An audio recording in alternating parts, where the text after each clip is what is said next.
खुश हैं? कितने लोग आज हमारा टॉपिक जानते हैं? टॉपिक क्या है जी?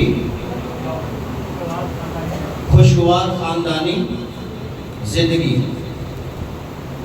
आए मुकद्दस कलाम को खोलिएगा।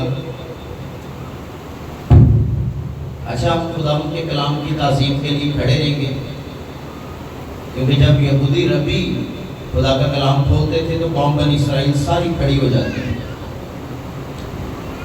मुकद्दस कलाम में से पैदाइश दूसरा बाब 18वीं आयत से 25वीं आयत तक आज हम तलावत करेंगे जिंदगी बख्श कलाम की।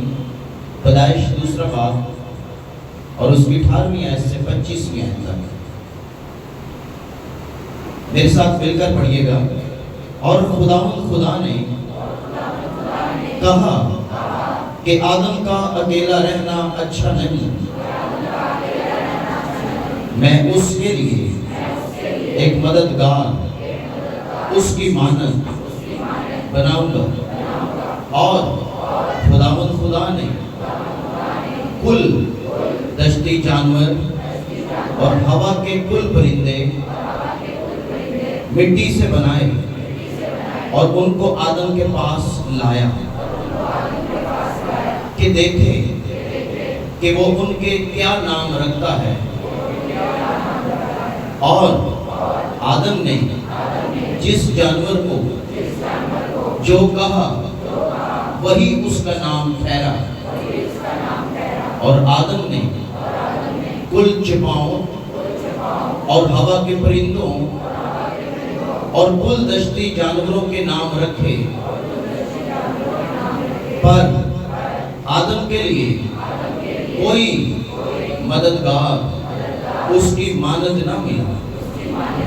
और खुदा ने आदम पर गहरी नींद भेजी और वो सो गया। और उसने उसकी फसलियों में से एक को निकाला और उसकी जगह गोश्त भर दिया।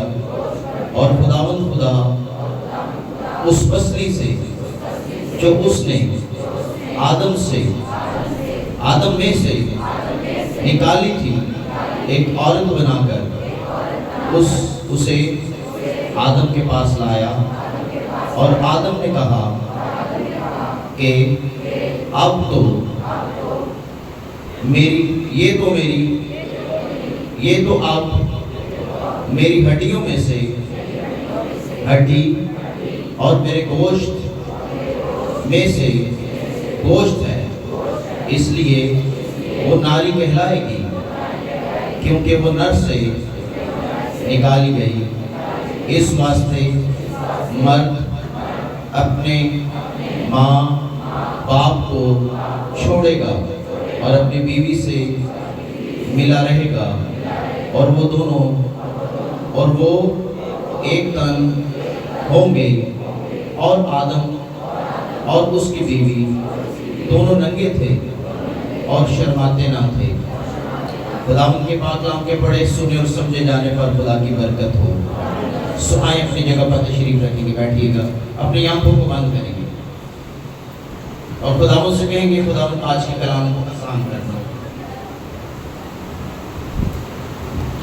कहें, ऐ खुदावंद आज के कलाम को आसान करना ताकि हम इसको समझ सकें, हमारे ज़हनों को, हमारे ख्यालों को पाक करना, ताकि हम आज जो सीखें 100 गुना फल और तेरा जलाल ज़ाहिर यीशु के नाम में, आमीन। आज खुशगवार खानदानी जिंदगी। खानदानों के अंदर बड़े मसाइल हैं, बड़ी प्रॉब्लम्स हैं, और मैं चाहता हूं कि इसको हम खुदा के कलाम के मुताबिक सीखें। इंसान की जिंदगी के 3 बड़े फैसले होते हैं। कितने?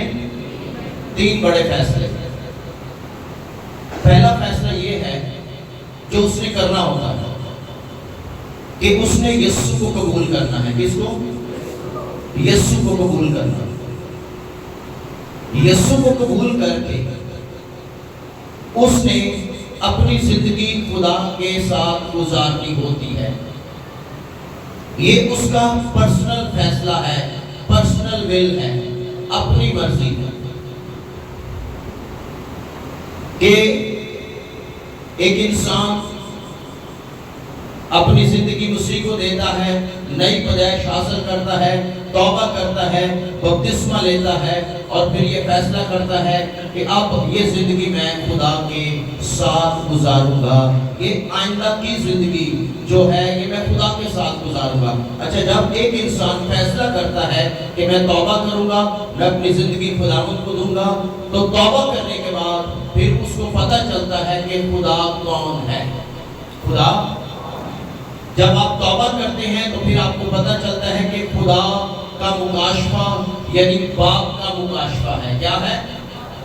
जब तक आप तौबा नहीं करते आप खुदा को बाप कहने का हक नहीं रखते। तो ये पहली बात इंसान का फैसला होता है कि मैं ये फैसला करूं कि मैं यीशु को कबूल करके बाप का मुकाशफा हासिल करूं। अच्छा, दूसरा फैसला जो इंसान ने करना होता है अपनी जिंदगी में, वो भी बड़ा अहम है कि उसने शादी किससे करनी है। ये लड़कियों का या लड़कों का फैसला ये बड़ा अहम तरीन फैसला है कि हम शादी किससे करें, किससे हमारी शादी होनी चाहिए। ये बहुत अहम फैसला है। और फिर तीसरा फैसला कि हम जॉब कौन सी करें, काम कौन सा करें। ये तीन अहम तरीन फैसले हैं इंसान के जिंदगी में। पहला, अपनी जिंदगी मसीह को देना, उसे कबूल करना, बाप का मुकाशफा हासिल करना। दूसरा कि किससे शादी हो, और तीसरा आपका प्रोफेशन या आपकी जॉब या आपकी मजदूरी कैसी हो जो आपने करनी है। बास टाइम लोगों के काम ठीक नहीं होते और वो काम से थके हारे आए होते हैं। क्यों? क्योंकि वो काम करना उनको पसंद नहीं, लेकिन अब मजबूरी है कि वो कर रहा है, लेकिन वो काम का गुस्सा आने ही बचे होते हैं, बुद्धि से कटे हुए। एग्री करते हैं इस बात से? बोलो तो सही है। आज मैसेज बड़ा इंटरेस्टिंग होने वाला है। हाले शुरू कीता नहीं, अब करूंगा। ये तीन बातें बुनियादी हैं जो इंसान ने करनी होती हैं कि पहली बात कि वो अपनी जिंदगी खुदा को दे, दूसरी बात शादी सोच समझ कर करे, और तीसरी बात प्रोफेशन जिसमें उसने जाना है इसका फैसला भी सोच समझ के करना चाहिए। ऐवी चौके नहीं चल कर लांगे जो करना, नहीं, ऐसे नहीं। आप इस पर सोचें कि मुझे करना क्या है। हालेलुया, हालेलुया, जरा जोर से कहेंगे हालेलुया। सो आज ये जो दूसरा पॉइंट है, शादी किस से करें, ये अहम तरीन पॉइंट है। और खुदावंद का कलाम इसके बारे में हमें बड़ी वाज़ेह तालीम देता है कि ये जो शादी है ये कोई समाजी तंजीम ने आजाद नहीं की। अक्सर पेरेंट्स कहते हैं जी कि साड़ियां माशरे की जिम्मेदारियां ने, हमारी क्या है? माशरे की, ये माशरे की जिम्मेदारी नहीं है, ये भी मैं आपको बता दूं। और ना ही कोई सकाफती जिम्मेदारी ये थे, माँ प्यो ने दिल से नहीं सी आया, पेरेंट्स के दिल में ये नहीं आया। मैं आपको बताऊं किसी के दिल में भी नहीं ये आया था। आप बाइबल पढ़ के देखें, ये आइडिया, ये मंसूबा इंसान का नहीं है कि शादी की जाए, ये खुदा का मंसूबा है। मंसूबा कैसे है? जो हवाला मैंने पढ़ा, कलाम कहता है जब खुदा ने आदम पर नजर की तो उसने कहा आदम का अकेला रहना ठीक नहीं है। ये माँ प्यो के ज़हन च नहीं आया, ना किसी चाचे मामे के ताए के ज़हन च आया जी बच्चे का ब्याह कर दो, नहीं। इसकी बात थोड़ी सी कम है, ये किसी के ज़हन में नहीं आया। ये खुदा का मंसूबा है। मंसूबा ये है कि इंसान शादी करे और एक खानदान हो जाए। खुदा का प्लान, खुदा का मंसूबा ये है कि लोग क्या करें? शादी करें और खुदावंद फरमाता है कि आदम का अकेला रहना अच्छा नहीं है। और खुदा ने कायनात के अंदर सारी चीजें बनाई, जोड़ा जोड़ा बनाई, लेकिन जब उसने आदम पर नजर की तो आदम को जब उसने देखा तो उसने कहा आदम का अकेला रहना अच्छा नहीं है। इसलिए ये बात बतानी जरूरी है कि ये कोई सकाफती काम नहीं है या मुआशरी काम नहीं है, या किसी हुकूमत ने नहीं कहा कि मोटे वेले फिरने नहीं ना दे ब्याह करो, नहीं। अरे ये खुदा का मंसूबा है, खुदा की प्लानिंग है। हालेलुया। खुदा चाहता है कि मैरिज होकर एक खुशगवार खानदान बने और लोग बाप का मुकाशफा हासिल करें कि बाप कौन है, किस तरह से खुदा ने ये मुकाशफा दिया। जब मैं ये मैसेज तैयार कर रहा था तो मैंने बहुत सी चीजें इसमें से सीखी जो खुदा ने मुझे सिखाई कि खुदा के मुकर्रर वक्त से ये प्लान खुदा करता है, लेकिन खुदा ये चाहता है कि हर एक शख्स शादी करे, क्योंकि ये इसका मंसूबा है, ये उसका प्लान है कि हर एक शादी करके खूबसूरत खानदान बने और फिर उसके बाद अच्छे तरीके से जिंदगी गुजारी जाए। क्योंकि खुदावंद ने जब आदम पर नजर की तो आदम का अकेलापन खुदा को पसंद, आदम का अकेलापन, उसकी तन्हाई खुदा को पसंद नहीं आई। और खुदावंद ने कहा मैं इसकी मानद एक मददगार क्या करूंगा, बनाऊंगा। अच्छा, बाइबल कहती है बंदे को जरूरत है मदद की, लेकिन माशरा कहता है औरत कमजोर है, औरत को जरूरत है मदद की। तो आप क्या कहते हैं जी? बाइबल कहती है बंदा कमजोर है, इसको जरूरत है मददगार की। माशरा कहता है नहीं, औरत कमजोर है, औरत को जरूरत है मददगार की। लोड की है बाइबल के मुताबिक लोड किसको है? खुदा ने जब आदम को देखा तो कहा इसकी तन्हाई का एक ही इलाज है, इसका अकेला रहना, मैं इसके लिए दूसरा मददगार। तो हम कहते हैं बंदा औरत नहीं, औरत मददगार है बंदे की। वो हालेलुया कह सकते हो? हालेलुया। औरत क्या है? औरत मददगार है, बंदा नहीं। बंदा तो अकेला था। खुदा ने कहा मैं इसकी मानद इसके लिए एक मददगार बनाऊंगा। तो मदद की लोड़ की नुसी जी, बोलो तो सही, किसको? हाँ, आदम को। अच्छा, जब खुदा हवा को और आदम को बनाकर उसने जोड़ा तो फिर उसके बाद वो खानदान बना। Hallelujah, hallelujah, hallelujah.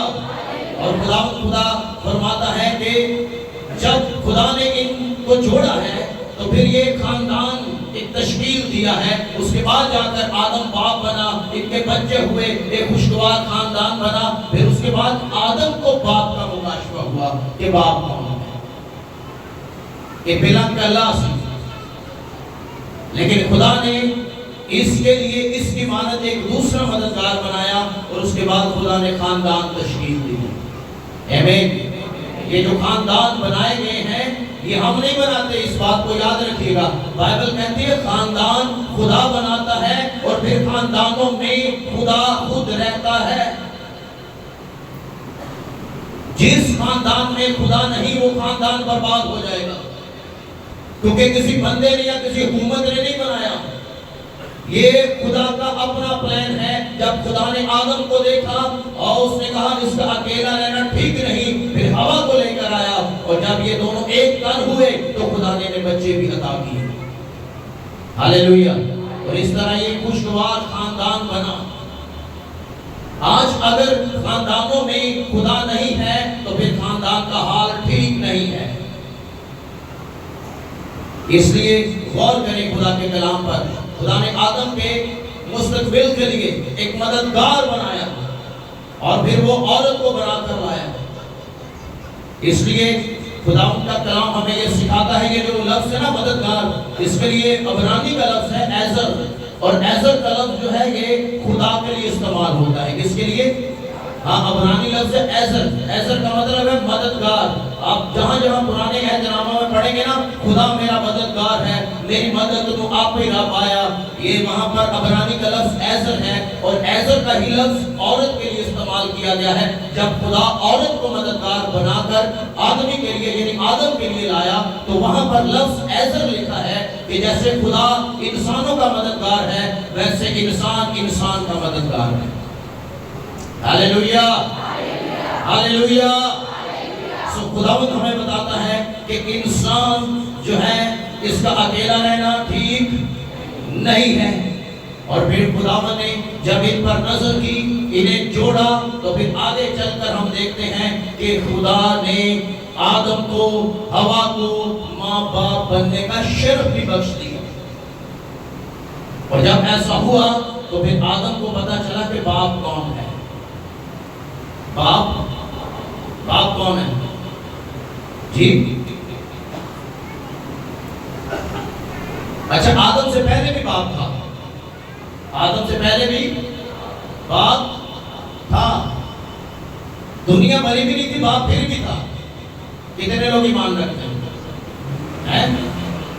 दुनिया अभी वजूद में नहीं आई थी, आसमान पर बाप का मुकाशफा था। हवाला पढ़ लो, आओ निकालें। यूहन्ना की जिल्द 17 बाब 5वीं आयत।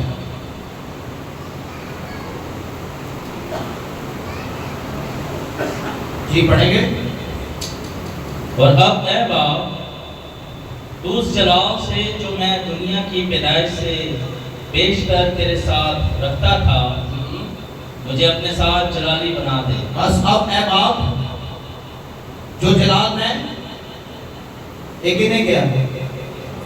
ठीक, हाँ, गाल पे गौर करना है। गाल पे गौर नहीं करोगे समझ बिल्कुल नहीं आएगा।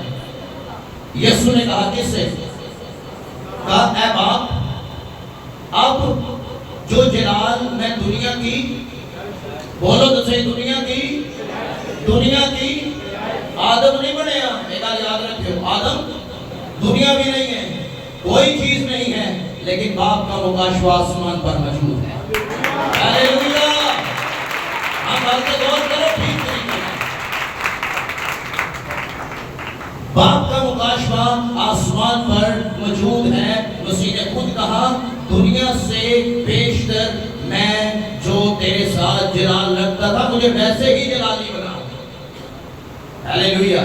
अच्छा, ऐसे बाप की 24वीं आयत भी पढ़ो, 17वें बाप की 24वीं आयत यूहन्ना। ऐ बाप, मैं चाहता हूँ कि जिन्हें तूने मुझे दिया है, जहाँ मैं हूँ वो भी मेरे साथ हों, ताकि मेरे उस जलाल को देखें जो तूने मुझे दिया है, क्योंकि तूने बनाए आलम से पेशतर मुझसे मोहब्बत रखी। हाँ, बनाए आलम से पेशतर मुझसे, यानी आलम दुनिया वजूद में नहीं आई, बाप का मुकाशफा पहले से आसमान पर मौजूद है। अब जमीन पर खुदा ये चाहता है कि जिस आदम को मैंने बनाया है वो बाप का मुकाशफा हासिल करे। हालेलुया। आपको पता है आदमी के ऊपर थोड़ी जी गाल इधर भी होगी तो थोड़ी जी इधर होगी। आदमी के ऊपर, किसके ऊपर? हाँ, बंदे की लेना बैंड, आदमी के ऊपर खानदान की सारी जिम्मेदारी है। इसके ऊपर हवा पहले नहीं बनाई गई, इस बात को याद रखना है। पहले आदम बनाया गया, बाइबल कहती है। और जब आदम बनाया गया है तो फिर आदम की जिम्मेदारी है कि वो अपने बच्चों को, अपनी बीवी को, अपने खानदान को लीड करे। कई ते प्यो आने दे होंगे ने, प्यो कारवड़े तो मां समेत बच्चों के साथ सो जाते हैं। ऐहो जा प्यो ना बने, खानदान में खुदा कभी काम नहीं करेगा। ते जेड़े बंदे शराब पी के बुढ़ी को कुटते ने, उन खानदानों में कभी खुदा काम नहीं करता। खुदा ऐसा बाप नहीं चाहता कि वो खुद बाप है, और वो चाहता है कि जैसा तुम्हारा आसमानी बाप है, जमीनी बाप भी बिल्कुल वैसा ही हो। एक प्यो हालेलुया कह सकते हैं? Hallelujah, hallelujah. खुदा ये चाहता है कि जैसा आसमानी बाप है वैसा ही जमीनी भी हो। और कभी भी खुदा नहीं चाहता कि एक आदम जो है, एक इंसान जो है, जो बीवी बना के उसको दी गई है, वो उससे गलत तरीके से पेश आए। इसलिए बेहद जरूरी है कि मां प्यो ने नहीं कीता, ये सिर्फ उस कवनेंट को पूरा करते हैं जड़ा उन्हें बने हैं। अरे ये शादी का मंसूबा खुदा का है, खुदा जोड़ता है। पहली शादी में खुदा खुद मौजूद था और दूसरी शादी में भी खुदा ही मौजूद था, काना गलील में। हालेलुया। यीशु भी शादी की सी और बागे अदन के अंदर खुदा ने पहला जोड़ा खुद जोड़ा। ये जेड़े जोड़े जाते ने, ख्याल करियो ते ध्यान करियो। बाइबल पर हाथ रख के कहा जाता है, मैं सुख में, मैं दुख में, मैं हारी में, मैं बीमारी में, तंगी में तेरे साथ रहूंगा और तुझे कभी ना छोड़ूंगा। कर दियो कि नहीं करते हैं? मित्र कभी कभी समझ नहीं आती। ऐसे मेरे पास केसेस आते हैं कि बंदा कह रहा होता मैं इतना रह नहीं सकता। ते पूछ लो कितने साल हो गए ब्याह, कितना टाइम होया ब्याह, पसंद कीता सी या नहीं सी, चल जेड़ा भी सी पहला तू कहता होगा मैं इहदे बगैर रह नहीं सकता, हुण कहना मैं इहदे नाल रह नहीं सकता। तो ये खुदा के कलाम के खिलाफ बात है। बंदिया ने ये जोड़ा खुदा ने है। आप किसी भी वजह से अपनी बीवी को नहीं छोड़ सकते। सिर्फ एक ही वजह कलाम बताता है, अगर वो हरामकारी में पकड़ी जाए तो उसे छोड़ सकता है। इसके अलावा तो कहना लाडली बड़ा है, ये इंज नहीं करती है, काम नहीं करती है, तू नहीं छड़ सकता, ये बहाना नहीं। इसलिए खुदावंद का कलाम हमें ये सिखाता है कि बाप का जो मुकाशफा है, शादी का जो मंसूबा है, ये खुदा की तरफ से है। Hallelujah, hallelujah. खुदा क्या करता है? खुदा खानदानों पर नजर करता है या नहीं करता? खुदा चाहता है जैसे आसमानी बाप है वैसे जमीनी भी हो। जैसे आसमानी बाप हर एक चीज का ख्याल रखता है, जमीनी बाप भी ऐसा ही हो। तो शादी का मंसूबा किसने बनाया है? जी हाँ, बंदिया नहीं बनाया, ये बंदिया का नहीं, ये खुदा का है। क्योंकि बाइबल कहती है खुदा ने जब आदम को देखा, उस पर नजर की, तो खुदा ने कहा इसकी तन्हाई का एक ही इलाज है, इसका अकेला रहना ठीक नहीं है। इसके लिए इसकी मानद एक मददगार बनाऊंगा। तो खुदा का कलाम हमें ये बताता है। आजकल तो आप लोग भी सुनते हैं, सोशल मीडिया भरा पड़ा हुआ है कि जी फलाने मुल्क ने भी इजाजत दे दी, फलाने मुल्क ने भी इजाजत दे दी, बंदा बंदे ना ब्याह कर सकता है, कुड़ी कुड़ी ना ब्याह कर सकती है। ये मगरब के अंदर इंडिया में भी कानून पास है और एक एनजीओ पाकिस्तान में भी काम कर रही है। मैं तो अंदाज दिया, एक एनजीओ पाकिस्तान में भी काम कर रही है कि आर्डर पास हो जाए। लेकिन मैं आपको बताना चाहता हूं, ये इंसानी सोच है। ये क्या है? खुदा की सोच ये नहीं है। उसने कहा आदम का अकेला रहना अच्छा नहीं है। Hallelujah, hallelujah. आदम क्या करेगा? अपने माँ बाप को और औरत से, हैं, माँ बाप को छोड़ेगा। लेकिन छड़ दी औरत है, कुड़ी छड़ के आती, बंदे से छड़ के जाता ना, बंदा छड़ के क्या करेगी? हैं, जानते हैं? हाँ, मैं कह के जाते हैं, यस।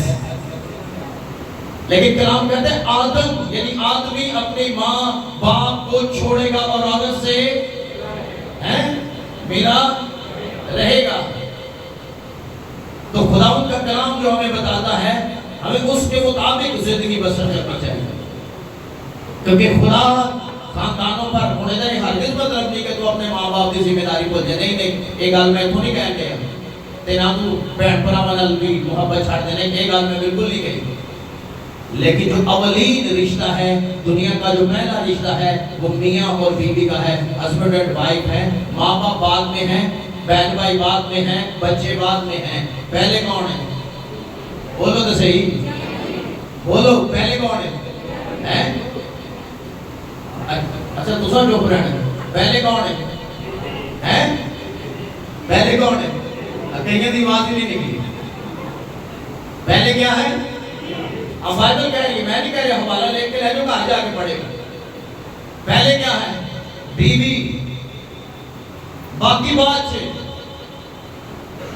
तेरे माँ बाप की इज्जत रिस्पेक्ट है, भैन भरावां दी भी है, लेकिन जिथे तेरी बुद्धि है उत्थे कोई नहीं होना चाहिए। गल याद रख। और हालेलुया कह सकते हो? Hallelujah, hallelujah. अच्छा, एक गल मैं नहीं कह रहा, खुदा कह रहा है कि वो अपनी मां को भी ते अपने बाप को भी ये लिखी है, तलावत की थी, पढ़ लो। मैं अपने को कोई गल नहीं देखी थी, सारी लिखी हैं। छोड़ेगा और अपनी बीवी से हुक्म है, आप तोड़ नहीं सकते, कवनेंट है, खुदा ने बांधा है, कोई बंदा तोड़ नहीं सकता। देखिए नहीं, मेरा गुजारा नहीं था, मैं छाड़ देती है, गलत है, गुनाह है। तू अभी भी कीता हो तो वो भी कराया। इसलिए गौर करो खुदा के कलाम पर। शादी सीरियस मैटर है, कवनेंट है, पाक बंधन है, खुदा ने जोड़ा है, खुदा खुद बांधता है। लोगों ने मजाक बना लिया शादी, लेकिन खुदावंद चाहता है कि हम क्या करें? जी बोलो तो सही।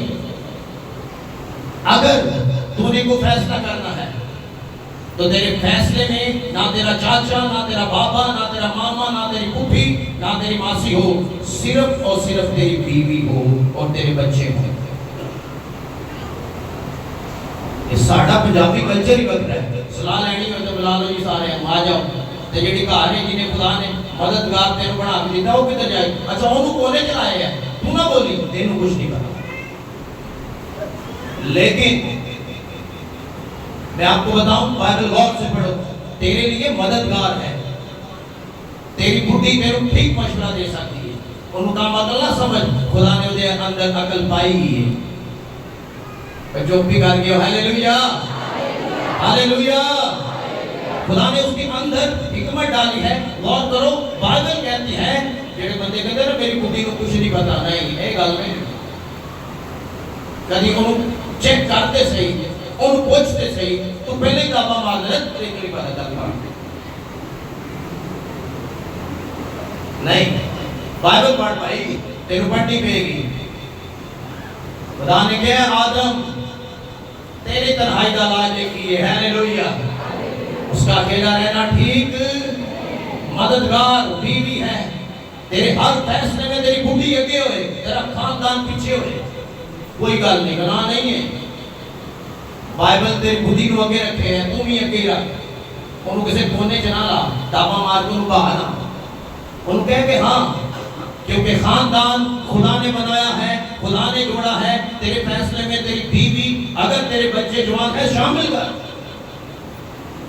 जितना अच्छा मशवरा आपकी बीवी दे सकेगी, आपका रिश्तेदार नहीं दे सकेगा। मेरे को रखवा लो, हालेलुया। क्यों दे सकेगा? आपकी बीवी आपके दिल के करीब से निकाली गई है, और कोई रिश्तेदार दिल के करीब तो नहीं कटेगा सिवाय बूढ़ी दे। ना कोई चाचा, ना कोई मामा, ना कोई मां, ना कोई बहन, कोई नहीं कटेगा गया। ये सिर्फ बीवी ऐसे लिखे है, उसकी फसली में से निकाली गई है। मार लो फिर तालियां एक बारी बोल के, हालेलुया। एक बुढ़ी, एक बुढ़ी, हालेलुया। जरा जोर से कहेंगे हालेलुया। सब खुदावंद चाहता है कि खानदान एक हो। क्या हो? खानदान एक खुशगवार रहेगा। खानदान शुरू कहां से हुआ? यहां से खुदा के दिल में आया, खुदा का मंसूबा था। शादी जमीनी प्लान नहीं है, शादी आसमानी प्लान। ये जमीन का प्लान नहीं, शादी आसमानी प्लान है। खुदा ने जब देखा तो कहा इसका अकेला रहना ठीक नहीं है, मैं इसके लिए मददगार बनाऊंगा। हालेलुया। एक पहली गल वैसी थी कि मंसूबा किसका है? शादी किसका? हाँ। दूसरा पॉइंट जिस पर हम बात करेंगे वो है मसीह खानदानी जिंदगी में खानदान का आगाज खुदा ने खुद किया। क्या किया? खुदा ने खुद किया। और जब खुदा खानदान का आगाज करता है तो खुदा खानदान को कायम भी रखता है। शादी मंसूबा किसका? खुदा का। शादी के बाद खानदान किसने बनाया? खुदा ने। और जब खुदा खानदान बनाता है खुदा खानदानों को कायम भी रखता है और खुदा खानदानों में मौजूद होता है। ये बेहद जरूरी है कि मर्द का किरदार, मर्द की जो एक जिम्मेदारी है, वो मर्द एक बाप की सूरत में अच्छे और बेहतर तरीके से इसको समझकर अपने खानदान के साथ चले। बाप लापरवाही से ना चले। मसीही नमूना, मसीही बाप एक अलग होना चाहिए, अच्छा होना चाहिए बच्चों के लिए, बीवी के लिए। क्योंकि शौहर को क्या कहा गया है बाइबल में जी? हेड ऑफ डिपार्टमेंट, क्या सर, सरबरा। खुदा ने किसको ठहराया सरबरा? अच्छा, खुदा की नजर में बीवी की और हस्बैंड की इज्जत एक ही है, मेयार एक ही है। लेकिन जब आप खानदानी बात करेंगे तो फिर बंदा हेड है। बंदा क्या है? और हेड होता है मतलब एक ही नहीं कि हर गल से दावे मारता है, नहीं, बाइबल ये नहीं कहती। हेड होने का ये हर दिल मतलब नहीं कि आप दावे मारते हैं कुड़ियों को, नहीं, बिल्कुल भी ऐसा नहीं है। कलाम कहता है शौहर क्या है? सर है। शौहर हेड है, खानदान का सरबराह है और इसकी जिम्मेदारी है कि जब सरबराह, कौन सरबराह खुदा के साथ अटैच है, सरबराह ने खुदा को कबूल किया है, सरबराह खुदा के हुजूर जाता है, सरबराह खुदा में है, तो सरबराह जब खुदा में है तो फिर सरबराह के खानदान में खुदा खुद रहता है। Hallelujah, hallelujah. तो मेरा सरबराह खुदा च नहीं तो उसका खानदान तुसी देख लो। तो जो सरबराह खुदा में है, मैं आपको बताऊं, उस खानदान में खुदा खुद रहता है। क्यों? क्योंकि सर, हेड ऑफ डिपार्टमेंट, सरबराह जो बच्चों का और बीवी का सर है, वो खुदा में है, इसलिए खुदा खानदान में है। तो ये बंदा खुदा च नहीं तो खानदान का हाल देख लो, बड़े देखे होंगे बहुत सारे ऐसे हैं। इसलिए मेरे अजीजों, खुदावंद का कलाम हमें ये सिखाता है कि खानदान खुदा ने बनाया है, मसीही खानदान। आज बहुत से नौजवान हैं चोर, टिकेट, नशेबाज और पता नहीं क्या क्या। बेटियां ट्रैक से उतर जाती हैं, बेटे पता नहीं क्या क्या। जब आप उनसे पूछो ना ये कैसे है, कब से है, तो फिर उनके खानदान का बैकग्राउंड चेक कर लो, आपको पता चल जाएगा। वजह क्या निकलेगी? वजह एक ही निकलेगी, बाप लापरवाह है। बाप क्या है? लापरवाह। इसलिए खानदान खराब हुआ, नस्ल खराब हुई। सर किसको बनाया? पहले कौन था? जिम्मेदारी किसकी? बाप की। माँ की भी है, लेकिन माँ मददगार है। हेड ऑफ डिपार्टमेंट कौन? सरबराह कौन? बाप। कि बाप लापरवाह है, नस्ल बिगड़ जाएगी, खराब हो जाएगी, बच्चे आपको कहीं और नजर आएंगे। अगर बाप खुदा के साथ रफाकत में है, अगर बाप खुदा का मुकाशवा हासिल कर चुका है, बाप ने जिंदगी खुदा को दे दी है, तो मैं आपको बताऊं, उस बाप के खानदान का जो हिफाजत करेगा, खुदा की कुदरत उस खानदान को घेरे रहेगी। हालेलुया। इसलिए आज अगर नौजवान बेटे या बेटियां ट्रैक से हटती हैं तो आप उनके बाप को चेक करो। बाप लापरवाही के साथ जिंदगी गुजारता है, नशे और तमाशों में जिंदगी गुजारता है। उसकी औलाद का अगर वो तौबा नहीं करेगा, उसकी औलाद को कोई बचा नहीं पाएगा, ये मैं आपको बताऊं। अगर उन्हें तौबा नहीं की थी तो जो कलाम कहता है जो तूने बोया है वही काटेगा। तू इंतजार कर वक्त आने का, मैं फिर तुझे दिखाऊंगा, तू काटेगा, अपनी आंखों से देखेगा जो तूने किया। तो ये बंदा तौबा कर गया है, खुदा को कबूल कर गया है, तो मैं आपको बताऊं उस खानदान को खुदा खुद बरकत देगा। आमीन, हालेलुया। तो इसलिए खुशगवार खानदान इंज नहीं बनता जैसे बनाने की कोशिश करते हैं कई साडा लोग होए, यही खुशगवार खानदान है। मेरी इजाजत के बगैर पता नहीं हिल सकता भाई, क्यों? एक ही तलीम है, तेरी इजाजत का पता नहीं हिल सकता, ये तो तलीम नहीं। बाइबल कहती है मर्द अपनी औरत के आगे दिल खोले और औरत अपने मर्द के आगे दिल खोले। और तुम दोनों जिंदगी की नेमत के वारिस होने के लिए बुलाए गए हो ताकि तुम्हारी दुआएं रुक ना जाए। ये दिल खोलना चाहिए क्योंकि खुदा फरमाता है आमीन। कई तो डालने वाली नहीं दसते, कहते नहीं दसिया तो लड़ाई हो जाएगी। ऐसे ही है ना, दे ना दसी कुड़ी नहीं दसना, ना ना ना मेरे को दसिया तो ये तो गले पै जाएगी, लड़ पेगी नहीं। मैं आपको बताऊं यही चीजें हैं आपके रिश्ते को कमजोर और वीक करती है। खोल के दस कुछ नहीं होता, नहीं होती लड़ाई। इब्लीस आपको इन्हीं चीजों को छुपाते छुपाते छुपाते छुपाते ये एक झूठ छुपाएंगे ना, करते करते करते कहां आपको ले जाएगा आपको पता भी नहीं चलेगा। लेकिन खुदा का कलाम फरमाता है कि खानदान, जो खानदान, इस बात को याद रखिएगा, जो खानदान इकट्ठे दुआ करता है, जो खानदान इकट्ठे, वो हमेशा रहता भी इकट्ठा ही है। Hallelujah hallelujah.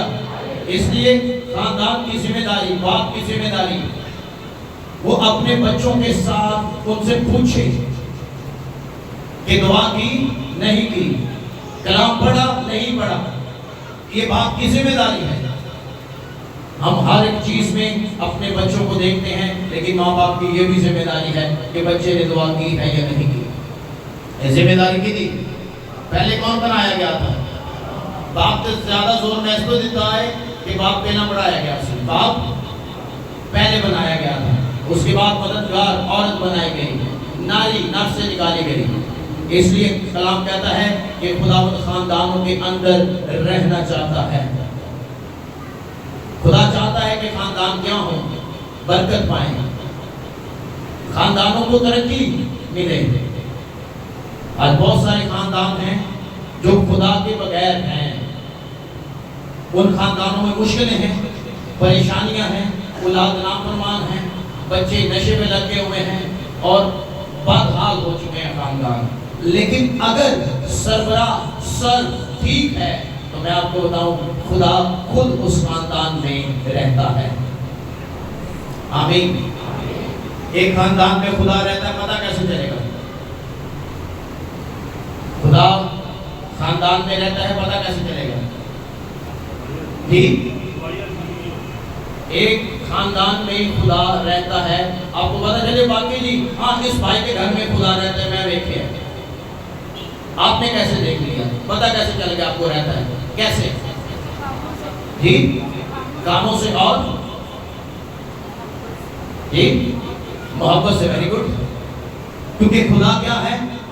अच्छा, दो गल्ला याद रखनी है आपको, पता चल जाएगा खानदान में खुदा है सिर्फ दो बातों से। पहली बात, आपस में सबकी मोहब्बत होगी, है?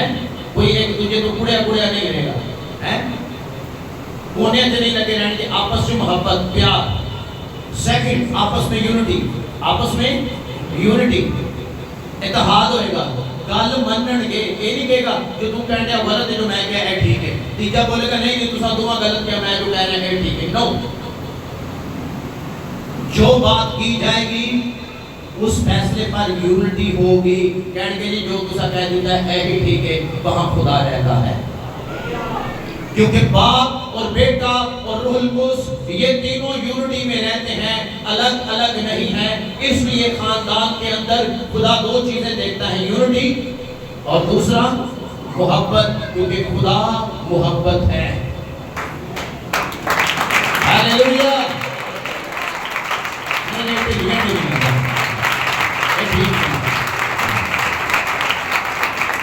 खुदावंद क्या चाहता है?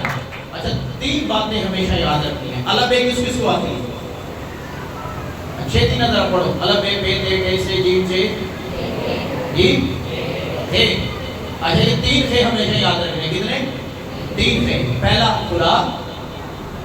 अच्छा, खिदमत का तरीकाकार क्या है? खुदा और खिदमत और खानदान, है? यही है ना? तीन थे हमेशा याद रखने। कितने? अच्छा, खिदमत पहले या खानदान पहले? बाइबल के मुताबिक जी खिदमत पहले या खुदा के बाद? पहला खे तो खुदा, अब दूसरा खे खिदमत पहले या खे खानदान पहले? जी जी हाँ वेरी गुड राइट आंसर है। अच्छा लोग कहते पहला खुदा फिर उसकी खिदमत ते फिर खानदान। नहीं नहीं बेटा तेरी तरतीब ठीक नहीं। पहले है खुदा फिर दूसरा है खानदान जो उसने बनाया, फिर तीसरा है खिदमत जो उसने तुझे दी है। हालेलुया।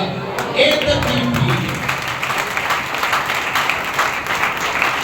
लोग खिदमत में इतना बिजी हो गए हैं खानदान भूल चुके हैं।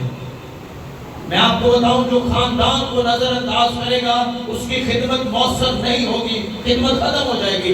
आपके खुदा के बाद आपका खानदान है, उसके बाद आपकी खिदमत है। लोगों ने तरतीब खराब की, खुदा ने खिदमत खराब की। हमें अपनी तरतीब को ठीक करने की जरूरत है। ये बात मैंने सीखी लीडरशिप ट्रेनिंग में। जब मैंने लीडरशिप ट्रेनिंग की तो पहले मैं भी ये समझता था खुदा है फिर उनकी खिदमत है फिर खानदान पे फिर बात चाहता है ना, लेकिन नहीं, ये मेरी तरतीब गलत थी।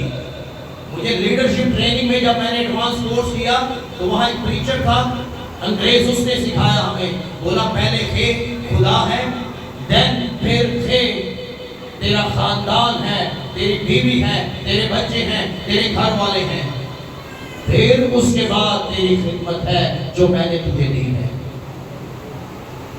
आमीन हालेलुया। अच्छा टाइम तो बड़ी तेजी में ना।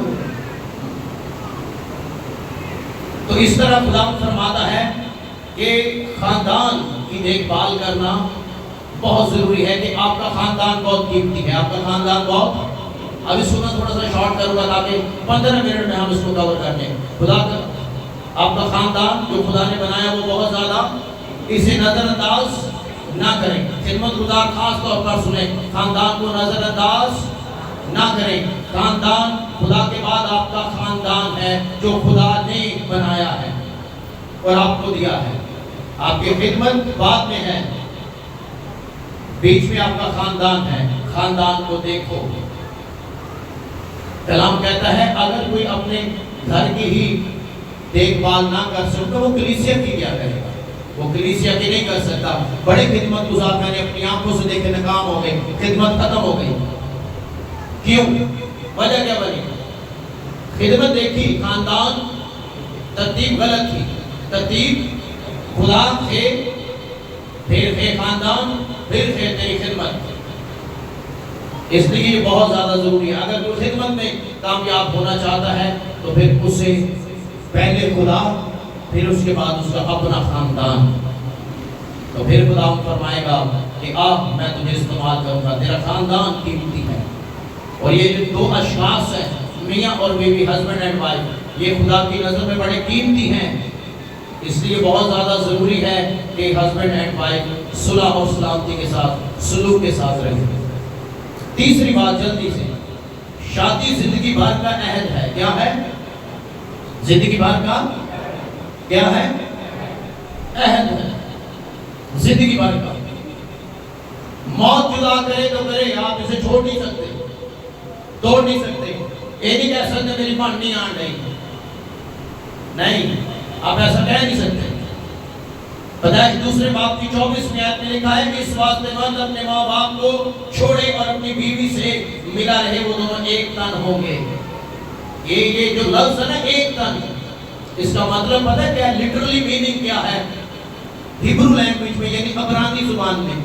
इसका मतलब है वो दोनों एक ख्याल होंगे, वो दोनों हम ख्याल होंगे, उन दोनों का एक ही मशवरा होगा, उन दोनों की एक ही गल होगी, एक ही बात। बूढ़ी दिवकरी से बंदे दिवकरी नहीं। एक तन होने का मतलब है वो दोनों एक ही बात सोचेंगे, वो हम ख्याल होंगे, एक ही बात कहेंगे और दोनों इत्तेफाक करेंगे, दोनों मुत्तफिक होंगे। इसका मतलब है वो दोनों एक तन होंगे। Hallelujah, hallelujah. वो जो फैसला करेंगे वो मिलकर करेंगे, क्योंकि ये पाक बंधन है, ये पाक अहद है और ये लॉन्ग लाइफ है, कभी ना छड़ने वाला अहद। इसलिए गौर करें, खुशगवार खानदान ऐसे नहीं बनता, इसके लिए मेहनत करनी पड़ेगी। ये जितनी गला में कहती है मैंने पता आसान नहीं, इस पे काम करना पड़ेगा आपको। बीवी हस्बैंड को समझे, हस्बैंड बीवी को समझे, अंडरस्टैंडिंग के साथ, फिर जाकर खुदा काम करेगा। खुदा के खानदान काम नहीं करता। खानदान खुदा ने बनाया है, खुदा खानदानों में रहकर काम करना चाहता है, लेकिन अगर इसमें यूनिटी है, मोहब्बत है, आप खुदा के कलाम पर अमल करते हैं, तो फिर मैं आपको बताऊं, खुदा खानदानों में काम करेगा, आपके बच्चों को बरकत देगा। इसलिए मियां बीवी का इकट्ठे होना, मिलकर बैठना, मशवरा करना, सलाह करना, ये बहुत ज्यादा जरूरी है। जैसे मैंने पहले बताया ना, जब मशवरा लेने के लिए कोई काम करना हो, सलाह लेने के लिए हम किसी चाचे को, मामे को, ताए को बुला लेते हैं, नहीं। ये जो लफ्ज यहाँ लिखा है ना, वो एक तन होंगे, इसका मतलब ही है कि अगर तू मशवरा करना है, सलाह करनी है, बुढ़ी को पूछ, वो देना मशवरा करना। आपका जो लाइफ पार्टनर किसी रिश्तेदार ने नहीं दीता है, गौर करेगा, किसी रिश्तेदार ने, किसी चाचे मामे फूफी ने नहीं दीता, किने दीता है? बोलो तो सही, किने? हाँ, जो हमारा खुदा है ना, उसने दिया है। तो जब खुदा ने दिया है, तो आपका मशवरा भी अपनी वाइफ के साथ होना चाहिए। आमीन, हालेलुया, हालेलुया। तो ये क्या है? ये पाक अहद है जो खुदा ने बांधा है, ये टूट नहीं सकता। आपको पता है पुराने अहदनामे में अहद जब बांधा जाता था तो क्या किया जाता था? किसी को पता है कैसे बांधा जाता था अहद? अहद बांधना ये आम बात नहीं। अहद बांधने के लिए खून बहाना पड़ता है। और जब अहद बांधा जाता था तो दो पार्टियां आमने सामने जानवर ज़बह करती थी, एक तेरा एक मेरा, और उन जानवरों को ज़बह करके रखा जाता था आमने सामने। बीच में थोड़ा सा रास्ता होता था और वो दोनों लोग बीच में से गुजरते थे और आते और जाते, चक्कर लगाते, एक जानवर इस तरफ एक जानवर इस तरफ, ज़बह करके रखा जाता था। और बीच में जो रास्ता था, दोनों पार्टियां बीच में से गुजरती थी और अहद बांधती थी कि अगर हम अहद तोड़ें तो हमारा हाल भी ऐसा हो जैसे ये जानवर कट गया है, हम में से अगर कोई अहद को तोड़ेगा तो इसी तरफ काटा जाएगा। लोगों ने मजाक समझ लिया ना, मैं मजाक नहीं दे जी, शादी सीरियस मैटर है, खुदा ने जोड़ा है। और खुदा ने हुक्म क्या दिया? जिसे मैंने जोड़ा है आदमी जुदा, जिसे मैंने जोड़ा है आदमी जुदा ना करे। और ये अहद लोगों के सामने बांधा जाता है। किसके सामने? जो तुमने काम किया, कितने लोगों ने जी, बहुत सारे लोगों के सामने बांधा जाता है, हाथ रखे जाते हैं। लोग तो होते हैं, लेकिन मेन कौन है जी? मेन कौन? जितने भागे अंदर जोड़िया सी ना, वो आप ही मौजूद होता है। गाल याद रखिए, नगा के टाइम में यहोवा खुदा आपके दरमियान होता है। हालेलुया। ये आम गाल नहीं, ये प्लान होता है, बंदे का नहीं। ये उसने कहा आदम का अकेला रहना अच्छा, मैं ऐसे खानदान दूंगा और फिर ये खानदान में खुशगवार माहौल में जिंदगी गुजारेगा, ताकि इसको बाप का मुकाशवा हो कि एक कुत्ते भी है, एक थल्ले भी है, ते तू कुत्ते वाले को फॉलो करना है, ते फिर मौजूदा अपने बच्चे ना शुरू करना है। आमीन, हालेलुया। तो ये तीसरी बात थी। चौथी बात जल्दी से, खानदान में मियाँ और बीवी आपस में मोहब्बत और एहतराम से जिंदगी बसर करें। कैसे? मोहब्बत और एहतराम से। रिस्पेक्ट, बंदा बुढ़ी नु दवे ते बुढ़ी बंदे नु दवे। रिस्पेक्ट, इज्जत देना, एहतराम करना, ये जरूरी है। जब आप एक दूसरे को इज्जत देते हैं, रिस्पेक्ट देते हैं, मैं आपको बताऊं, खुदा आपके बच्चों को बरकत देता है। और बाप की जिम्मेदारी, बच्चों के साथ नेकी कैसे कर सकता है, ये बात मैंने पहले भी बताई थी, अगर किसी को याद हो। बाप अपने बच्चों के साथ नेकी कैसे कर सकता है, मोहब्बत का इजहार कैसे कर सकता है? बच्चों की मां से प्यार करके, उसकी इज्जत और उसको रिस्पेक्ट देकर। जेड़ा बंदा बुढ़ी को प्रेशराइज करके रखता है, कुटदा है, दाबे दुबे ला के रखता है, तुसी बुढ़ी ना वेखो, तुसी उन्हां दे बच्चे नु वेखो। जिसने प्यो घर पड़ेगा बच्चे सहमे सहमे फिर के किसी मां ना मारे, सान ना मारे। गौर ते करो, बंदा को बोले हालेलुया, हालेलुया। मैं आपको बताऊं ये हकीकत है। जो शौहर बीवी की रिस्पेक्ट नहीं करता, मोहब्बत नहीं करता, जब वो घर आएगा बच्चे सहमे सहमे फिरेंगे, पापा घर आ गया हम पता नहीं की होएगा। लेकिन अगर बाप खुदा के साथ मोहब्बत करने वाला है, परफेक्ट जिंदगी गुजारता है, तो जैसे ही बाप घर आएगा बच्चे खुश हो जाएंगे कि हमारा बाप घर आया है। Hallelujah, hallelujah. तो इसलिए गौर करें अपनी अपनी जिंदगियों पर, खुशहाल खानदान बनकर जिंदगी गुजारें। खुदा चाहता है कि हम क्या करें जी, खुशहाल।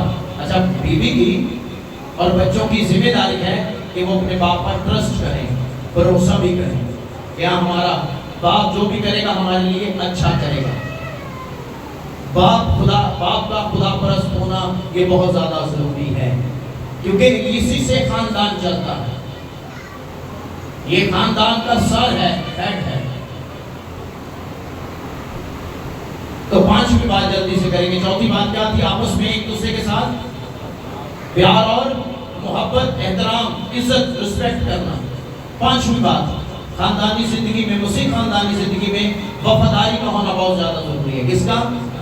वफादारी का बहुत ज्यादा जरूरी है। खुदा वफादारी को देख रहा होता है।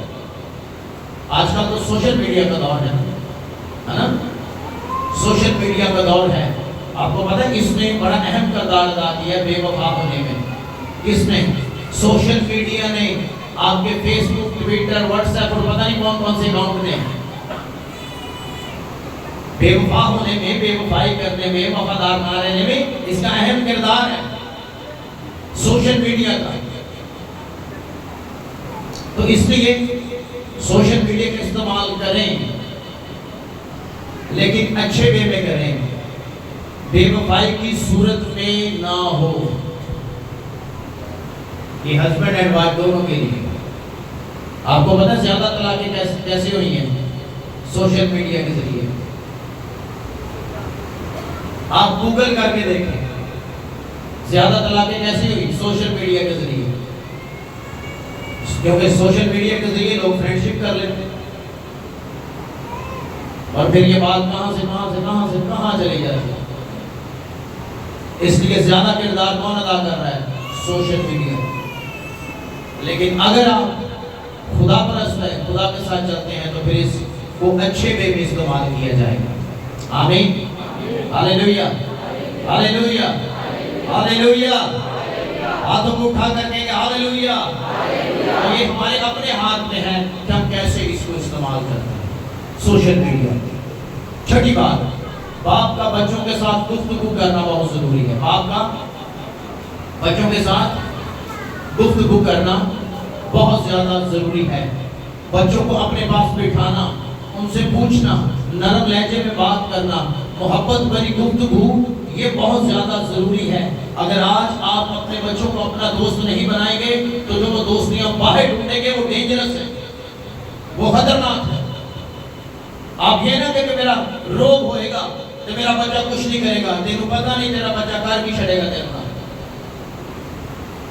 ऐसे लोगों को जो बड़े सख्त कहते हैं मैं चिड़ी भी पार्टी मारेगी, बच्चे हमको दिन में तारे दिखाते हैं, ते फिर कहते जी हम सानू नजर आए ने, रातें उन्हें पैनी नहीं दी, देने वहा देते। अगर आप बच्चों को दोस्ताना माहौल में रखेंगे, अच्छी गुफ्तगू करें, अपने बच्चों को अपना दोस्त बनाएं, ताकि आपका बच्चा आपके साथ हर बात शेयर करे। मैं आपको बताऊं, वो बच्चा कभी भी बाहर दोस्तियां नहीं ढूंढेगा। लोग खराब करते हैं, घर तरबियत करता है। हालेलुया। अगर आज आपके बच्चे बाहर दोस्तियां ढूंढ रहे हैं, तो मैं आपको बताऊं बच्चा आपका खतरे में है, डेंजरस सिचुएशन है। कल तो वो कहीं का कहीं चला जाएगा, आप उसको ढूंढते रहेंगे। गौर करो, खुशगवार खानदान खुदा ने आदम और हवा को बनाकर बच्चे दिए ताकि खुशगवार खानदान जिंदगी गुजारे। हमें समझ ही नहीं आई हमने जिंदगी कैसे गुजारनी है। हालेलुया। तो क्या करना क्या चाहिए? बाप को मां को अच्छे तरीके से गुफ्तगू। सातवीं बात, जिंदगी में तो थोड़ा सा फन भी हो। क्या हो? क्या हो? हाँ, लुत्फअंदोज़ी होनी चाहिए या नहीं? होनी चाहिए। बाइबल नहीं मना करती कि एंजॉय कर, लेकिन ठीक आ, दूजा एंजॉय नहीं। हाँ, एंजॉय कर लेकिन ठीक आ रहा है। अपनी फैमिली में लेके जा, बच्चे लेके जा, बुढ़े में चल पर ये लोग चली गए दिल कर रहे, पार्क लेके जा, रोटी घरों पका के लै जाओ, बहुत जाके खाओ, बच्चे झूले रहे। तुसी अपनी गल बात करो। मैं आपको बताऊं, बहुत सारे खानदानों में लड़ाई झगड़ा पता है क्यों हुआ है? बंदा बुद्धि को टाइम नहीं देता और बच्चे को टाइम नहीं देता। मैं आपको बताऊं, 50% मसले आपके हल पता है कैसे होते हैं? आप अपने घराने को टाइम दें, अगले मसले उनकी हल हो जाएंगे। लोग बिजी हो चुके हैं काम में, इतने बिजी हैं, उन्होंने पता ही नहीं मेरी बुढ़ी किथे, मेरे बच्चे किथे। नाल ये तेरा ਤੁਹਾਡੇ ਹੱਥ करने हैं और भाई ठीक है, तू कर रही है, तेरी जिम्मेदारी है, खुदा ने तेनू दी है, लेकिन टाइम देना तेरी जिम्मेदारी है। बुढ़ी को लै, बच्चों को लै ते जा किधरे घूम फिर के। हालेलुया। ये आज ਤੁਹਾਡੇ हक की गल हुई। आमीन। हालेलुया। हालेलुया। लुत्फअंदोज़ होना जिंदगी से खुदा ने एंजॉय करने से मना नहीं किया। करें आप फैमिली को लेकर जाए, भाई मरी जाना है, जिथे जाना जाओ, घूम फिर के आओ, किसी पार्क से चले जाओ, लेकिन हस्बैंड एंड वाइफ इकट्ठे वक्त गुजारे, बच्चन को जाओ बेटा तुझे झूले जाओ, चलो एंजॉय करो। मैं आपको बताऊं, बड़ी खुशगवार जिंदगी गुजरेगी अगर बंदा गुजारना चाहे तो। आमीन। हालेलुया। हालेलुया। ते बाकी फिर बंदा अपने हिसाब के नाल, अपने बजट के हिसाब नाल डिसाइड कर लेता कि किहड़े पार्क से जाना ते किहड़े से नहीं जाना। ऐसे ही है ना, जे तो सारे को पता होता है, अगली गल तो तुसीं आप ही जानते हो। आप बच्चों को लेकर जाएं, कई पार्क में फ्री एंट्री भी है, मैं आपको दसा, कई ने जेडे 150 ले लेते हैं, लेकिन आप अपने बच्चों को लेकर जाएं, अपनी बीवी के साथ, अपने बच्चों के साथ वक्त गुजारें। मैं आपको बताऊं, आपकी यादें हमेशा ताज़ी रहेंगी। बच्चे याद करेंगे कि हमारा बाप, हमारी माँ बाप हमें लेकर जाते थे। हम अपने माँ बाप के साथ जब तक वो जिंदा, हमने बड़ा एंजॉय किया। तो कई बाप ऐसे हैं जो दुनिया से चले जाते हैं, बच्चे उनको अच्छे लफ्जों में याद नहीं करते, एक बार याद रखना। लेकिन ऐसे मिसाली बाप बने, माँ बाप बने, पेरेंट्स बने कि जब आप दुनिया से चले भी जाए, आपके बच्चे आपको याद अच्छे लफ्जों में करें, बोला हमारा बाप बहुत अच्छा था, हमारी माँ बहुत अच्छी थी। इसलिए बेहद जरूरी है कि हम क्या करेंगे, खुशगवार खानदान बनकर जिंदगी गुजारें। और एक बड़ी खास बात इधर नहीं रिलेट कर रही है, ये करेंगे उसके बाद दुआ करेंगे। जब आप अपने बच्चों के रिश्ते करें, जब आप अपने बच्चों के रिश्ते, ये बात मैंने पहले भी बताई थी, देखना क्या है, क्या देखेंगे जी? खुदा परस्त खानदान। कौन सा? खुदा परस्त खानदान।